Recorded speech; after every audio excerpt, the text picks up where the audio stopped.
Bonjour et bienvenue dans Cinéma et Psychogénéalogie pour une nouvelle vidéo bien entendu qui va analyser le film de Claude Lelouch, Les uns et les autres. Mais tout d'abord je vais vous laisser voir la bande-annonce. Bien sûr si vous voulez voir le film en entier, vous trouverez le lien sous la vidéo. Eh bien je vous retrouve tout de suite après la bande-annonce. A tout de suite. Les uns et les autres, 120 comédiens, 200 danseurs, 10 000 figurants et 3 heures de spectacle pour rire et pleurer. Des petits et des grands moments, des uns et des autres. Une histoire vraie qui se déroule de 1936 à nos jours. Conçue et filmée par Claude Lelouch à partir de la mémoire des uns et des autres.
Voilà, j'espère que cette bande-annonce vous a plu et que vous avez pu voir le film en entier. C'est un film grandiose parce que ça vous permettra de mieux comprendre mon analyse qui va suivre.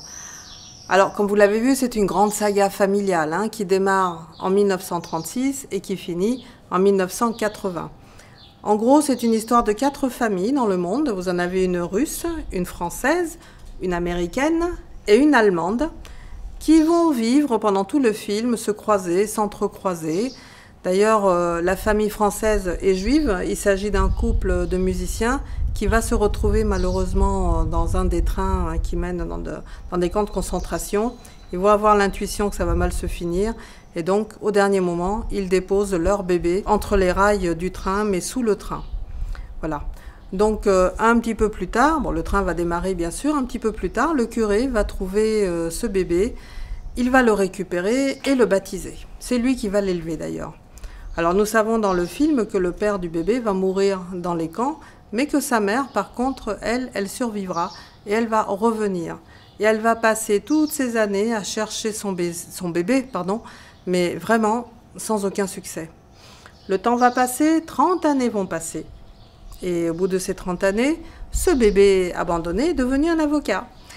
Il a écrit un livre, justement, avec sa photo en couverture.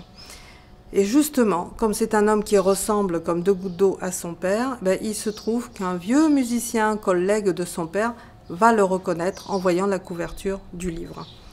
Bien entendu, il va faire des tractations pour le retrouver et le rencontrer. Il va lui raconter son histoire. Et puis je ne vous raconte pas la suite, de toute façon, si vous avez vu le film, vous savez. Si vous ne l'avez pas vu, ça vous donnera peut-être envie de le voir. En fait, nous savons qu'un enfant abandonné en psychogénéalogie cherche toujours des réponses à ces questions. Donc c'est du genre, mais pourquoi m'a-t-on abandonné? Qui étaient mes parents? Quelle était leur vie? Etc.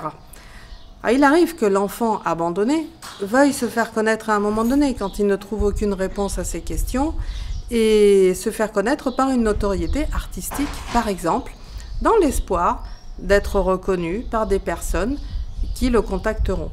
Mais ça, on l'avait déjà vu dans la série Pouvoir être père, ces enfants abandonnés ou abandonnés de leur père et qui veulent devenir artistes justement parce que comme ça, ils seraient connus. Et donc, c'est le système inverse. C'est pas lui qui trouverait le père, mais c'est le père qui le trouverait ou quelqu'un qui l'a connu. Alors, si ça ne marche pas pour cet artiste, de toute façon, il se fera un nom, son nom, pour exister. Alors, ils sont nombreux, les enfants abandonnés qui ont connu une grande notoriété dans leur vie ou qui connaissent encore. Nous avons le cas en France de notre humoriste Smaïn, qui n'a jamais retrouvé ses parents qui l'avaient abandonné au Maroc. Nous avons Steve Jobs aussi, que vous connaissez, Jamie Foxx, cet acteur américain, Coco Chanel, célébrissime. Yul Brynner, qui lui avait été abandonné par son père, et puis John Lennon également, pour ne citer que ces quelques-unes célébrités, mais évidemment il y en a plein d'autres. Alors pour ces célébrités, leur enfance a nourri leur soif de revanche, et que l'on retrouve très bien dans ce film. Du coup, cet avocat catholique méné juif ne comprend pas la vocation de chanteur de son fils, puisqu'ils ignorent tous les deux que les grands-parents biologiques étaient musiciens. Alors nous avons aussi un autre personnage français dans le film, qui est une femme chanteuse, qui sera tondue en 1945 à Paris. D'ailleurs, elle amène chez ses parents sa fille, née de cette guerre, et puis finalement, comme elle est rejetée de tout le monde, elle se suicide. Ce sont les parents de cette jeune femme qui récupéreront le bébé. 20 ans plus tard, le temps passe, cette fille veut monter à Paris justement pour être danseuse. Mais là, elle s'aperçoit que c'est impossible. En fait, c'est un interdit, on le voit en psychogénéalogie, qui est imposé par la mémoire de sa mère et qu'elle n'a pas connu, forcément. Et cet interdit, c'est être artiste à Paris égale honte et infamie. Donc forcément, elle ne pourra pas se faire connaître par un métier artistique. Par contre, elle sera célèbre quand même. Ça, c'est un peu la subtilité dans le film, mais dans un autre métier, que je vous laisse découvrir, bien entendu. Alors déjà, dans Pouvoir être mère, cette autre série de la Gazette, on avait vu le problème des enfants d'une mère tondue pendant la guerre. Après la guerre plutôt, au moment de la libération. Et ce moment-là est bien illustré dans ce film en fait, dans lequel l'avocat ancien bébé de tout à l'heure abandonné rencontrera notre jeune fille issue d'une mère tondue. Bon, vous verrez la suite dans ce film remarquable. Je trouve que Claude Lelouch a l'art et la manière de brasser les mémoires générationnelles, mais c'est le cas dans plusieurs de ses films. D'ailleurs, je vous reverrai pour un autre film par la suite. À ce sujet de Claude Lelouch également. Eh bien écoutez, je vous remercie vraiment beaucoup de votre fidélité. Mettez un pouce bleu pour nous aider. Vous me retrouverez comme toujours dans tous les liens qui s'affichent sous la vidéo dans le descriptif. Eh bien, il ne me reste plus qu'à vous embrasser et à vous dire à très bientôt. Au revoir.